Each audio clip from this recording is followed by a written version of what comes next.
Why? Hello there, ladies and gentlemen, boys and girls, children of all ages. My name is Mr. Dogbell333, and welcome back to Hearts of Iron 4, The New Order as Yunnan. Well, last time we were here together, we started working on our... Hello? We started cracking down on bandits. We're also going to start working on rebuilding the Burma Road. Which, now that I've done a bit more research, I should have done that a little bit earlier, but, well, you know, it's not too bad. We'll catch back up. In the meanwhile, let's take a pit stop and examine the city of Kunming. The glistening pearl amidst the serene cliffs and snow-covered peaks of the Yunnan Plateau, the perpetually active city of Kunming stands as the flagship city of Yunnan, being graced by fortunes of all varieties in its millennia-spanning history. Founded by the people of Nanzhao, then foreign to the Chinese, Kunming was initially known for existing as a center of trade and commerce along the myriad routes which existed in the eastern domains. The Mongols of the Yuan dynasty brought with them the culture and beliefs of China, reconstructing the city to become a paragon of Confucian and Buddhist values in the region. When the ship of Eastern Europe arrived on China's shores, Kunming was sought after by the French, influencing the region with its mites and funds. Today, the city of Kunming, nestled between the highlands and lakes, has seen better times, becoming the capital of a warlord state that after the Japanese stood triumphant all over Asia. However, the city endures, its population ready for whatever is coming ahead. There we go. Alright, so from what I understand, just looking and doing some more research, focus on the CCP, focus on bandits. We don't really need to give shit about the other two. Now that works for me.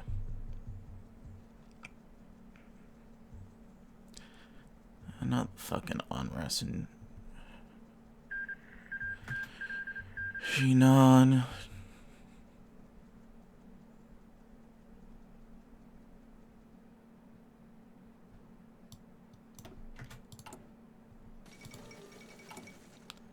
Oh.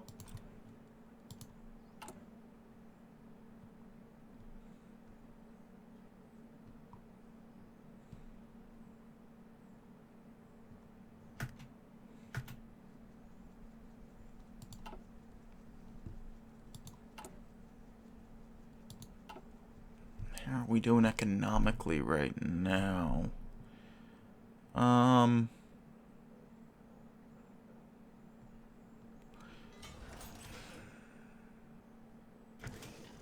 Yeah, we need... Alright, so I'm going to start building artillery and start focusing on that. We'll have a little bit of support equipment, I guess a little bit of anti-tank, but what we really need to worry about is artillery and rifles right now. That's going to be... That's the strategy I was looking at, so that's what I'm going to depend on. Nature never ran out of things to discover. There was always more to see beyond that which is human. Zhang Zhuiliang did not have much reason to doubt this, as complete certainty in one's knowledge of the world was a clear fool's errand in this day and age. The trees touched the hilltops, seemingly gently kissing the green hills, a subversion of that which they truly were, as being the stout and strong trunks of bark that could take an axe swing or four. On the vines and their adorning leaves, he saw the droplets of mildew and condensation mix and combine and split and race down, dropping off, touching the ground with a sound so slight you could only hear it when you stared at it, before the drops arrived on the leaf again, and began the eternal cycle anew. The scratch on the window he had to see nature, or from seemed part of the world itself by now, perhaps a gentle, integral change in nature's appearance, perhaps a rift in the world. The house was his world, after all, and years in it had started to make every imperfection magnified 10,000-fold, until a bend in the needlehead would become a crack in his home's foundation. He turned to the letters. The home was not a battlefield. His home, at least, was spared from the marks of war. But a general has no need for a battlefield. Even a battle's optional. What he needs is men. And men there were, written in the addresses of letters, to those who were granted pleading calls, strained with politeness and subtleties and calls for the end of peace. the secret army, the dissidents. From home waged beginnings of war, the young marshal, years since the rightful application of such a title, years since the relevance of himself, but only a short time before resurgence, was building connections for something new. He wondered how successful he would be. He hoped ambitiously, yet with vigor. And there we go.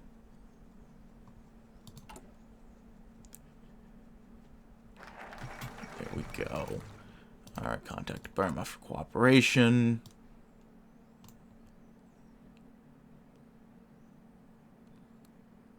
Alright, so let's talk with Burma. Securing the approval of Burma for our infrastructure project is crucial for the success of our plans. While we could, in theory, construct the road entirely on our own, we must still seek permission from the Burmese government to begin construction inside Burmese territory. Moreover, we could convince Burma to carry a part of a project's costs, lessening the short-term financial impact of this endeavor. However, Burma is not the richest state inside of the sphere. If we want to convince them of their idea, we must be willing to offer some incentives and investments ourselves. The Burma Road, China's lifeline when she made her daring yet ill-fated stand against the forces of darkness more than 10 years ago. What would have been Yunnan's lifeline today, too, if its traffic lanes had not been rendered half decrepit by the conflagration of war, congestion by rebel, and haunted by the NRA remnants running amok along our borders. But it's a lifeline we have inherited nonetheless, and one we must revitalize for the sake of our mission. An ambitious project reviving the Burma Road will take inter-regional diplomatic grit of the highest caliber. Special task force, the most capable and experienced diplomats Yunnan has to offer, have been assembled. Their destination is, of course, Burma. Their objective, to obtain Burmese governmental assistance in restoring the Burma Road's pathways back to working order, both to better arm garrisons along the way against the interlopers and to get the motorcades of cash, goods, and personnel flowing through our mountain ranges unpestered once more. Unfortunately, said task force consisted of a single elderly man who refused the assignment for political reasons. A second, less capable and more inexperienced task force has been assembled, consisting of the sons of prominent government officials. They have been given a week-long crash course over the finer points of negotiation, a rewritten trade proposal with words derived exclusively from children's stories, and large amounts of cash to bribe away any problems that words alone cannot resolve. As long as they keep smiling and no one asks too difficult a question, everything should go smoothly. Yunnan goes with them. We might be fucked then. But let's send soldiers to the border.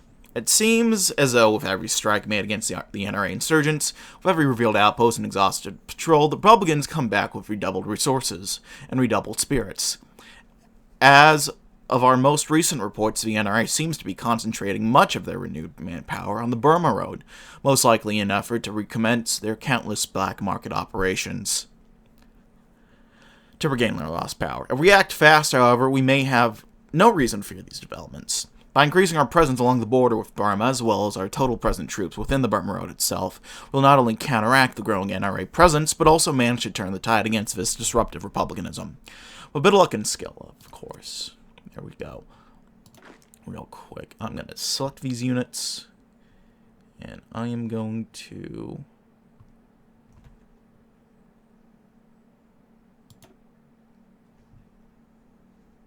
How do I... There was a way to do this, I forget. Okay, Boobling Lu, Boobling Shi. A lot of these are Boobling Shis.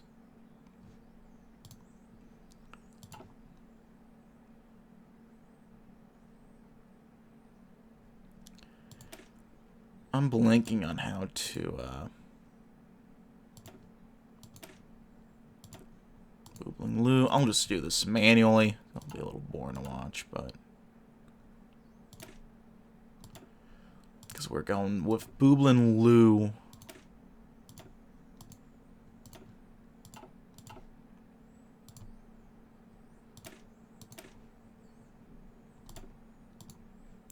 There we go.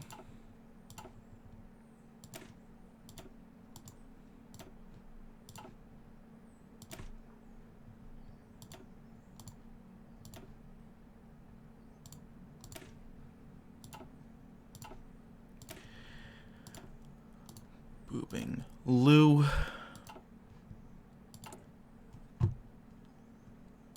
Jeez, we keep losing fucking production units. This is actually terrible for us.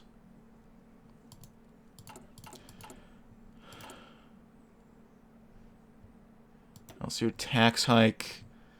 Get more of a surplus going. Pay off some of that debt.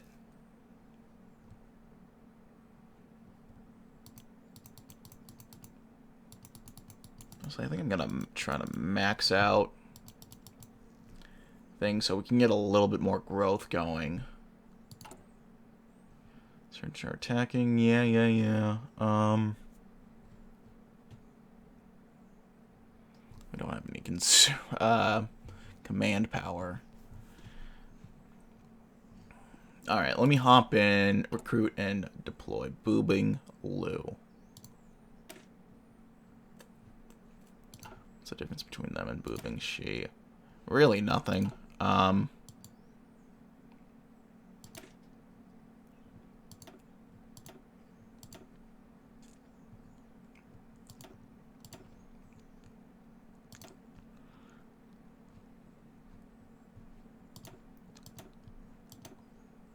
There we go. We'll get some 20 wits in there. And that's going to be the backbone of our military.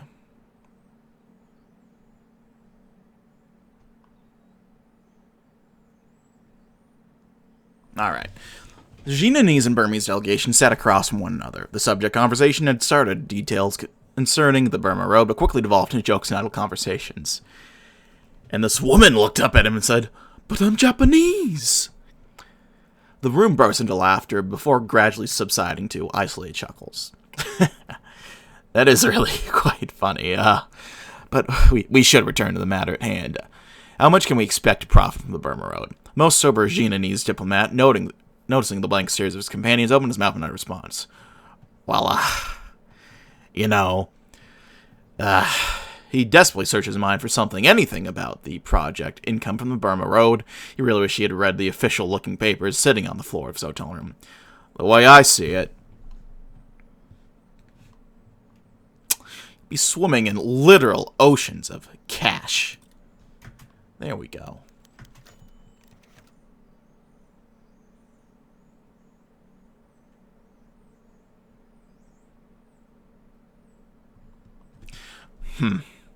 What move? We should move a discussion to cost then.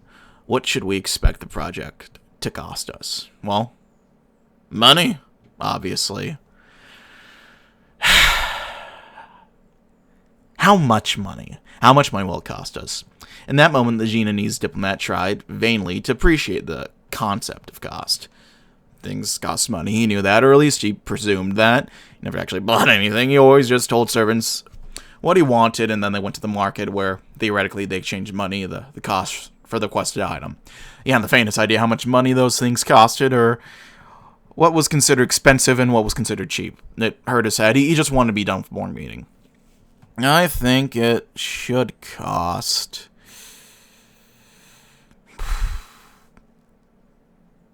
basically nothing. I could probably pay for it myself.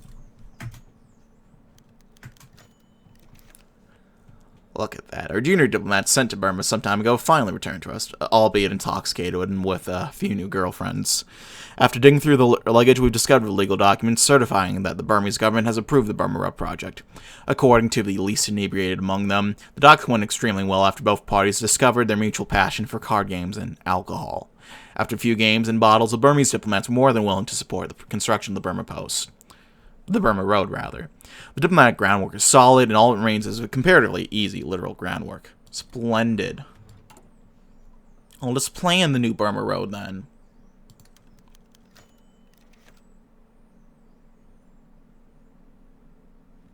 Before reconstruction of the Burma Road can begin, plans must be drawn up to ensure it is completed in an efficient, orderly fashion. The plans have been thus far proposed. The first plan calls for rapid mass mobilization of civilian workforce and the purchase of large amounts of industrial equipment and materials to complete the road as fast as possible. While the road will need to indeed be completed quickly, it also costs us much more than it potentially needs to. The second plan calls for a balance between expenses and time, so the workforce will still be mobilized, but will be heavily supplemented by slave labor. Oh no. Materials and equipment purchased will be spaced out to keep prices low. The road will be complete in a reasonable amount of time for an appropriate cost. The third plan calls for frugality above all else. The road will be constructed almost exclusively with slave and convict labor. Second-hand industrial equipment and excess unwanted materials will be secured cheaply, albeit varying frequently. The road will be dirt cheap, but it will take a very long time to construct. Let's get it done as soon as possible.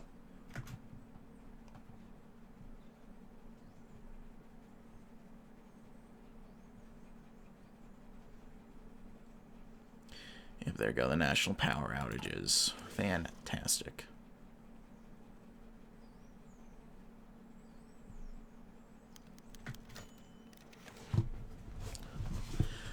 The feeling was clinging to his trachea again as he took yet another careless stroll among the familiar boulevard. Even though it was just a business trip, or so they say, he still felt somewhat obliged to cherish the rustling of Xinjiang's leaves and the screeching of tires against the asphalt ground after all those years away. To wonder how this bustling hometown of his had even survived the nightmare 2 decades and more ago. Then again, he supposed nightmare was a nice enough euphemism for reality. Nanjing stood, after all, barely 200 kilometers away. Liu Yiliang smirked, yet his throat clenched. If the war had been a nightmare, then indeed he'd never woken up, the only difference being that his weapon was now a fountain pen instead of a rifle. Far too often he cried out in the headings, into the dark, for whoever was out there to wake up and see the absurdity of it all. Japanese marionettes atop the presidential palace, and far too often he'd had to silence himself with the ink from his own bottle. Far too often the boys back in Chongqing had told him with trembling voices and drenched foreheads that this was for the good as much of himself as of their journal.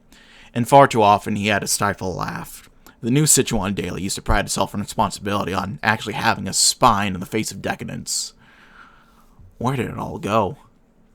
The feeling was clinging to his trachea again, the feeling of suffocation.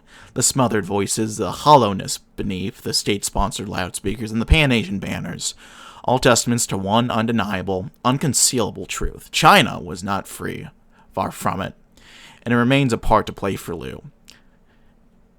And what few like-minded compatriots out there to make her so.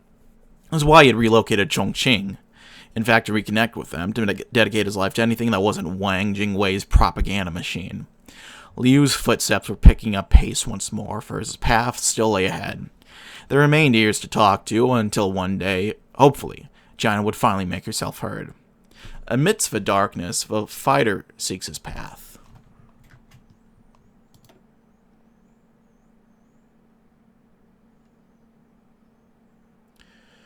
Well, our credit rate is coming up at least. That's going to help. We'll get a debt ceiling going. We'll also lessen up our interest rates, which is going to be very useful. Free military factories. Great, okay. More guns, more artillery. That's what we need. Following this, let's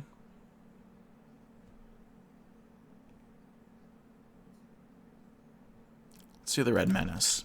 There are few enemies to Liu Han who are as popular among the rural populace as remnants of the Chinese Communist Party. Even as the movement has been crushed twice before, it seems as though it is high time the CPC is crushed a third time by the hands of Liu Han. If that is what it takes. While the CPC has proven to be among the trickiest resistance groups of China, their methods of opposing the government have proven predictable. Exploiting these patterns will prove essential to securing Yunnan. As the CPC has proven itself competent at bringing rural regions to its side, it's high time that extra garrisons are posted to the region. Cracking down on these operations of the CPC will only strengthen Liu Han's position within Yunnan, and Yunnan will only become stronger as a result. If all goes to plan, there won't be any need to worry over these communists, and the vast sprawling lands of Yunnan and Jinan will only be mended closer together. Excellent. Shit, we need more political power now. We need to get this Burma Road revived. ASAP. ASAP, Rocky. Well, when are we going to get... Are we going to get any extra political power anytime soon? Not immediately, no. The problem with Yunnan is not the lack of valorous men. Even today, the villages, towns, and cities still hold men with the spirit of those who came before them, who fought countless invaders and will fight countless more with no loss of vigor. No, the problem is not the lack of a unifying spirit, a reason to fight, perhaps the lack of true leaders. The Yunnanese soldier of today fights for no higher ideals than his next paycheck. And the Yunnanese general does not even fight. He spends the day gleefully savoring the pleasures of his life with no concerns for such mundane concepts as service or duty. Duty. It also certainly does not help that both Tokyo and Nanjing take an extremely dim view of arming the peripheral Chinese states of any more than the bare minimum, next to nothing for a police force and armed guard. The army must fulfill all these roles with a fraction of the material or manpower needed. If your average soldier finds himself extorting poor peasants incapable of paying their taxes, shooting at armed partisans whose only crime was attempting to survive in a state that made no room for them. And after a long day of such actions, listening to broadcast after broadcast extolling the virtues of Pan-Asian cooperation and the new world order that China finds herself in. With their leader and commander-in-chief in such a pathetic state, it's no wonder the common soldiery feels no loyalty to their cause and no comradeship with their past. Luhan's army continues to atrophy and rot, and one must wonder, is there any hope for the spirit of a glorious NRA 60th Corps to survive? Perhaps not with this establishment.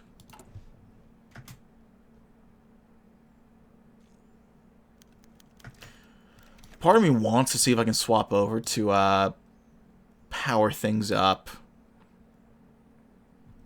But if we switch from fresh off the presses, we're not going to have any GDP growth. So we're going to have to bite the bullet there. The woods were silent as they always were. That was why Sun Li Ren always came here to run for exercise. For it was a peaceful sort of silence, entirely unlike the country that supposedly ruled over these woods. Of course, more importantly than the background of his runs was that he should consistently run. He not only kept the physical body and fighting spirit in order, it was most importantly, instilled discipline. Discipline was something that no soldier, from the young to the old, could afford to miss out on. This was a lesson Sun had learned many times, too often the hard way. Unlike many of his fellow generals of the NRA, Sun had not been faced with the choice of joining the collaborating puppet regime or being in prison. Rather, Nanjing seemed to have contented itself with a sort of internal exile to the province of Guangxi, although their actual control in the province was loose at the best of times. Sun still did what he could to keep his end of the bargain, and avoided stirring up unrest against the national government. After all, he didn't have to. When Nanjing did that themselves, through their cooperation and competence, if only he could straighten them out, the exact same discipline he had once expected from his soldiers, then perhaps life for the average person wouldn't be so unbearable. No matter. The Chinese people would seek justice one day with or without the support of their government. For that reason, Sun had to stay in shape and continue to learn the latest military theories. Should he one day be expected to help once more in China's fight for freedom, he had to do everything he could towards achieving that end. A vigilant old man waits and watches. Oh, there we go. Research slot available. Let's get working on... industry-wise. No.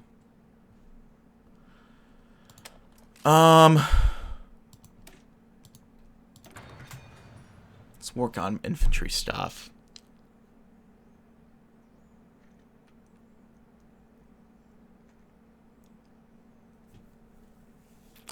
Yep, national power outages. Not really shocked there.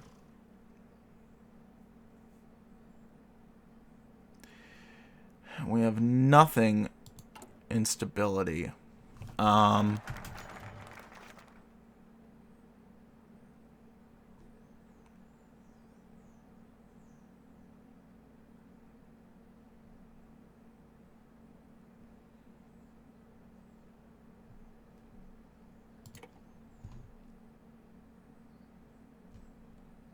Shit, that's going to reduce our political power. Okay, right now we're just going to hang tight. And, wait till we can build the Burma Road. Li pushed another branch out of his way and made another glance behind him. Somehow, nobody in the trio had gotten lost so far, at least assuming his guide hadn't slipped up, which wouldn't be all that hard to believe considering he was supposed to be going straight for the Vietnamese headquarters, though had been walking through the jungle for roughly an hour by now.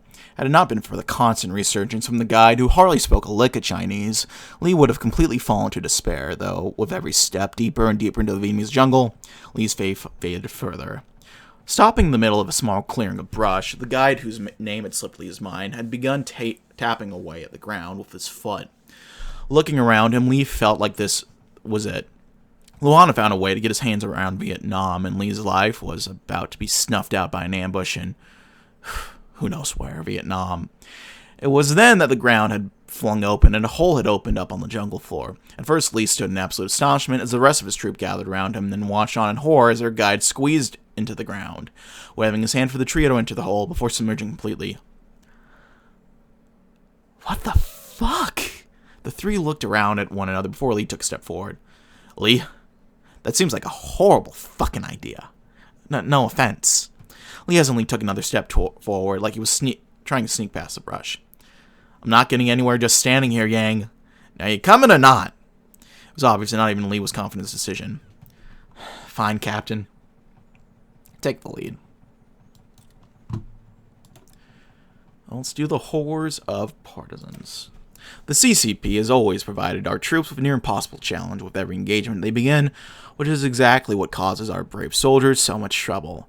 They're never the first to start a fight, but CPC forces have always been the first to strike, and has only caused tragedy for our troops on the ground. Ambush after ambush, and all our soldiers can do is fight back with useless volleys of inadequate gunfire.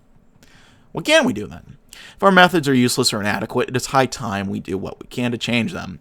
Unfortunately, we may not be able to. If we found a way to counter these partisan tactics, we would need to rewrite the combat doctrine for anti-partisan soldiers. If we had a doctrine to redistribute, we would need to retrain our troops in a project of unparalleled scales. As a result, there is little which can be done against these insurgents. Not to say we won't try. There we go.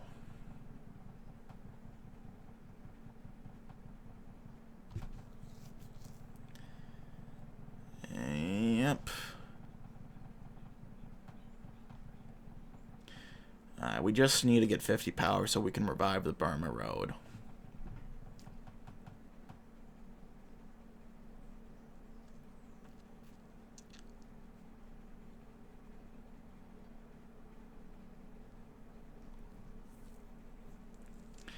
Any second now, come on. The distant sight seemed to simmer in the waves of the day's siege. The northwestern desert sprawled before him, dunes jutting out of the ground, sagging under the feather-like motion of the air. Jiang Jingguo screwed the cap of his canteen before taking a deep drink. He squinted and raised his binoculars to levels with his eyes. On a map unfolded before him, he marked areas where ambushes might be possible, areas of shade under the sun, and hiding spots to help troops hide from Japanese patrols. HoI scouts would be dispatched by the Ma were probably more effective than he would be. As the son of a late Generalissimo, he didn't have to do any of this. Ma Ji-Wang looked at him incredulously when he first requested scout work.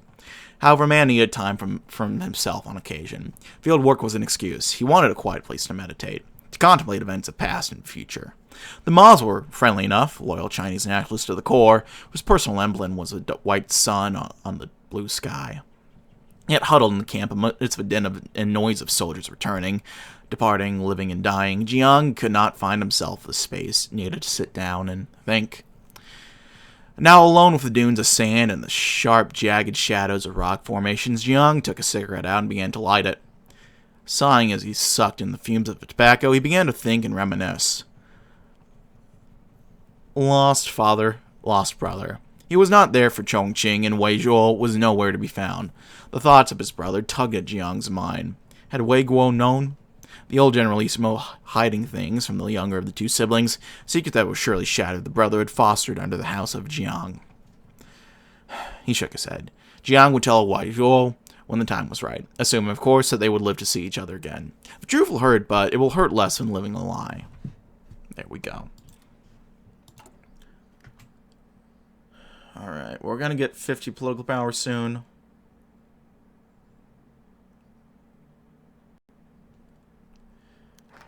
More fucking power outages.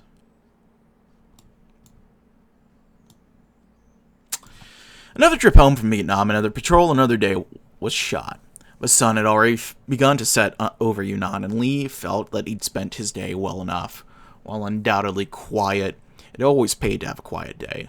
Walking through the dirt intersection of what could technically be a market, in the beginning of a long patch of farms, Lee took a moment to appreciate the humid air of the rice paddies. Walking alongside his pair comrades, Lee couldn't really do much else but appreciate the boredom. After all, there was little to do beyond keeping an eye out for Yunnan soldiers. It was always nice to see people waving to him when passing by. It wasn't like the CPC was wanting for popularity within the rural regions, of course. The occasional landlords, which still dotted the rural regions within the firm control of the Chinese Communist Party, were more than enough to keep the necessity of patrols alive and well, not to mention the infrequent checkup patrols from Luhan's own forces, irredeemably poorly equipped as they were. But trio made their way to the end of the dirt roads, having long finished their rounds with farms. Lee always enjoyed talking with the people, even if it was born out of necessity and habit. Hearing the stories of landlords, how different things used to be, was always interesting to hear of the world, what the world used to look like before he made a difference. Walking down the dirt road, words with the people always made for good food for thought. As the village receded from the sight, and the clamor of the woods rose in tune, Lee's thoughts returned to that of a good soldier. His attention turned back to the noises around him. After all, that's all he could do. That's all that anyone could ask of him. In a happier time before the Japanese imperialists had started pressing China in earnest, the men who called themselves a National Protection Army, in imitation of Kai-E, were merely the Yunnan provincial contingent of the National Revolutionary Army. Of course, all that went to hell when the Japanese stormed through China, occupying it from Nanjing to Chongqing. Now the new NPA, stubborn, subdued but unbroken, is filled to the brim with staunch revanchists, opposed to any form of cooperation with the Japanese. Luhan is aware of their existence. He also knows that their hardline mindset is shared by large swaths of Yunnan society, so he plays the part of appeasing them to prevent a violent rebellion. If they were to rebel somehow and throw him down, Liu thinks they probably would fail to achieve much. After all, they would be facing off against the whole spear were they to revolt. For now, an uneasy peace prevails between the NPA and the authorities. Time will tell what will come of this as the years pass. Japan's hegemony begins to destabilize, or if the NPA manages to attach itself to a charismatic leader, the peace may come to an end. Who on earth knows what will come to Yunnan then? Well, I on earth knows. I get a little extra... No, we actually don't get any extra political power, but we do get to revive the Burma Road now. It's going to take 409 days to finish that. Jeez. Okay. Well, I think on that note, I'm going to go ahead and leave this video off, my friends. Thank you as always for watching. However, if you like this video, leave a like. If not, feel free to dislike. If you have any comments or feedback, leave them in the comment section below. I read all the comments I get, and I do appreciate any else feedback you might have for me. Hit the sub button and notification bell to keep updated with these uploads as they come out. Leave me comments or feedback down in the comment section below, and check out my various links down in the description box below. That's going to be it for now, my friends, but thank you as always for watching. My name has been Mr. Dogboat333, and I will see you all in the next video. Bye-bye now.